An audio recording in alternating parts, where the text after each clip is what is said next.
Hasta ahora hemos estado viendo los problemas externos que tenía la Iglesia. Con la curación del hombre en el pórtico de Salomón, los cristianos tuvieron que enfrentar al pueblo y tuvieron que enfrentar también al tribunal y tuvieron que afirmarse en la fe. Estaban amenazados. Ahora, hasta ahí nosotros tenemos casi una visión idílica de la Iglesia. Pero cuando llegamos al capítulo 5, en los primeros 16 versículos, nos muestran los problemas internos. Y es muy doloroso este capítulo, porque el problema surge por la comunión. El tema de la comunión estalló en una de sus manifestaciones.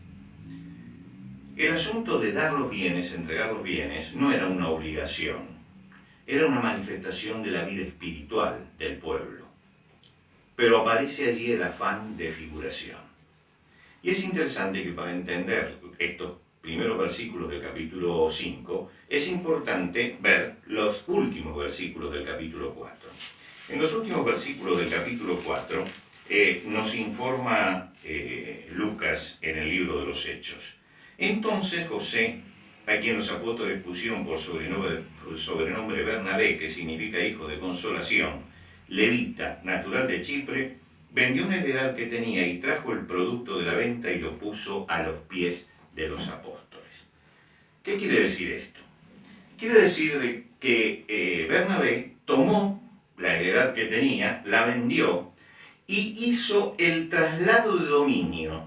En ese momento no se hacían ni recibos, ni escrituras, ni bancos. Lo que se hacía era tomar esto en un acto público, se lo colocaba en el suelo delante de la persona que lo iba a recibir y la persona colocaba el pie sobre esto y esto significaba de que había trasladado el dominio. Por eso dice lo puso a los pies de los apóstoles.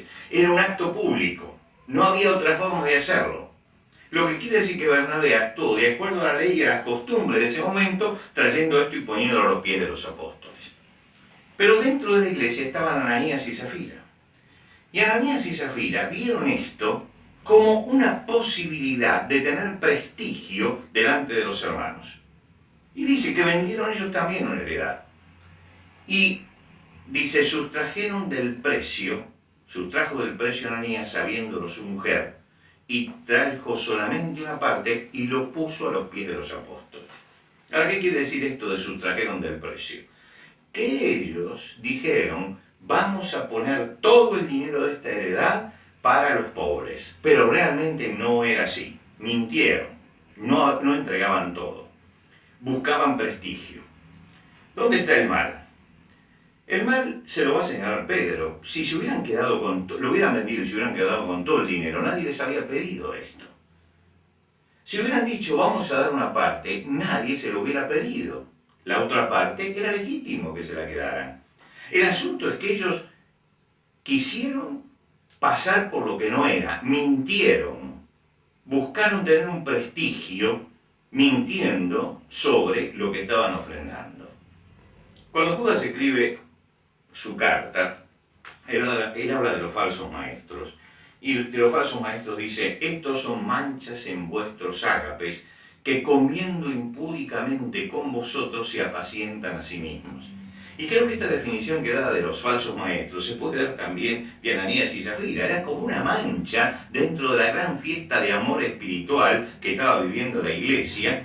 Y el hecho de sentarse con los hermanos con este corazón que no respondía a la unanimidad en que la iglesia estaba, ofendía realmente al cuerpo de Cristo. Pedro les va a señalar cómo había sucedido esto. Él les va a decir, ¿por qué llenó Satanás tu corazón? Le dieron lugar al diablo en primer lugar en el corazón.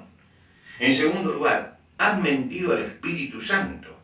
No le mienten a los hombres, están tratando de engañar a Dios.